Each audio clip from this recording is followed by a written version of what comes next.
इस्लाम धर्मामध्ये ज्या व्यक्तीला आदर्श मानलेला आहे, मोहम्मद पैगंबर, या मोहम्मद पैगंबराचं जीवनचरित्र जर तुम्ही पाहिलं, या मोहम्मद पैगंबराने वयाच्या 50व्या वर्षी एका 6 वर्षाच्या मुलीशी लग्न केलेलं आहे, आयशा म्हणून जी आहे.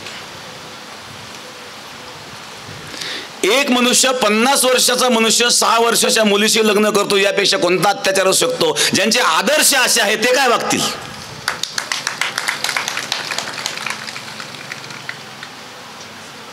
सहा वर्षाची मुलगी.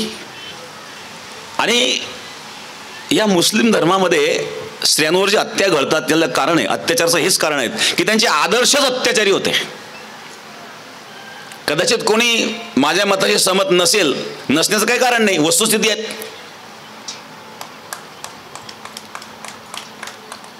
त्यामध्ये जे विचारवंत मुस्लिम आहेत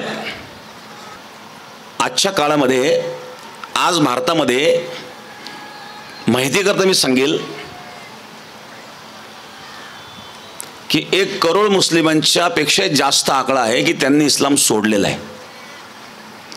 एक्स मुस्लिम स्वतःला म्हणून घेतात, एक्स मुस्लिम म्हणून एक वेगवेगळ्या प्रकारचे चॅनल सुद्धा त्यांनी सुरू केलेले आहेत. आणि जे मोठे मोठे 10-20 वर्ष मौलाना म्हणून जे राहिलेले आहेत, पण त्यांनी जेव्हा इस्लामचा, कुराणाचा अतिशय सूक्ष्म अभ्यास केला आणि सूक्ष्म अभ्यास केल्याच्या नंतर त्यांच्या लक्षात आलं की अन्याय अत्याचाराशिवाय यामध्ये काहीच नाही, त्यांनी धर्म सोडून दिलेले आहेत.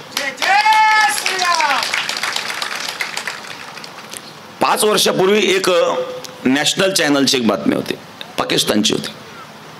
एक मौलाना नॅशनल चॅनलवर रडत होता कि त्यावेळेला त्यांनी पाकिस्तानमध्ये एक घडलेली घटना त्यांनी सांगितली की आज तक 5 लाख लोगों ने इस्लाम छोड़ दिया है. तो रडायला लागला, मैं क्या देख रहा हूँ, मैं जिंदा क्यों हूँ ये देखने के लिए.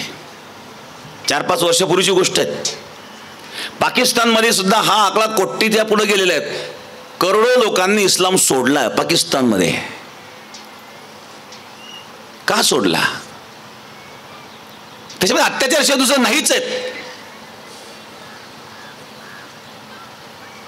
एखाद्या गावामध्ये तुम्ही बघा, 10,000 लोकसंख्येचं गाव असेल, त्या ठिकाणी 100 मुसलमान असले तर सुरक्षित आहेत. पण 10,000 मुसलमानांमध्ये 100 हिंदू सुरक्षित आहेत का?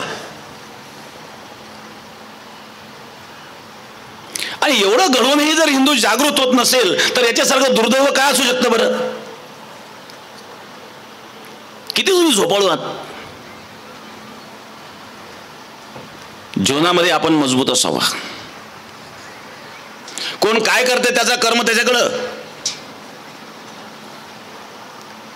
आपण कोणाला अत्याचार करण्याकरिता संधी देऊ नये.